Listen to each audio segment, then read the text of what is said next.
Hello viewers, আসসালামু আলাইকুম। আজকে আমি চলে আসলাম আরেকটি নতুন ভিডিও নিয়ে আপনাদের জন্য। তো দেখতে থাকুন। আমি চলে এসেছি নরসিংদী শিবপুর থানা বাঘাবো ইউনিয়ন ছোট্ট একটি হাঁসের খামারে। তো আপনারা যদি হাঁসের খামার ভালোবাসেন এবং পালন করতে ভালোবাসেন তাদের জন্য এই ভিডিওটা।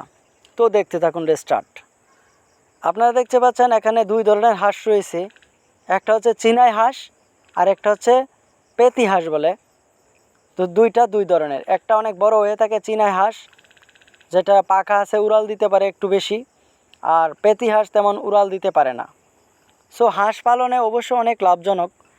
যারা যারা হাঁস পালন করেন বা পালছেন তারা অবশ্যই জানেন হাঁস পালন কেমন লাভজনক।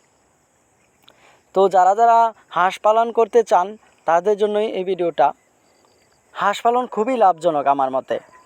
এখানে যে চীনাই হাঁস, তার খাবার খুব কম লাগে, তত বেশি খাবার দিতে হয় না, অল্প খাবারই এই হাঁসগুলো পালন করা যায়।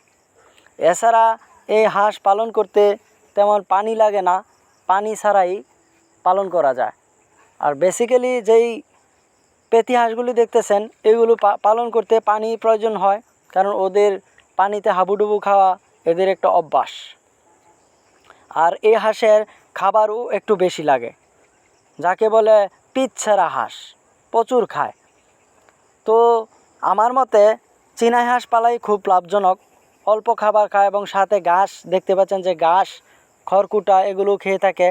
এছাড়া ভুসি, ছোলা, বিভিন্ন ধরনের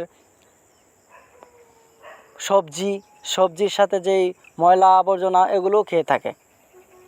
সো সবাইকে অসংখ্য ধন্যবাদ আমার হাঁস পালনের ভিডিওটা দেখার জন্য। পাশে থেকে সবাইকে সাপোর্ট করবেন ধন্যবাদ জানিয়ে আমি আমার ভিডিওটা শেষ করতে চাই।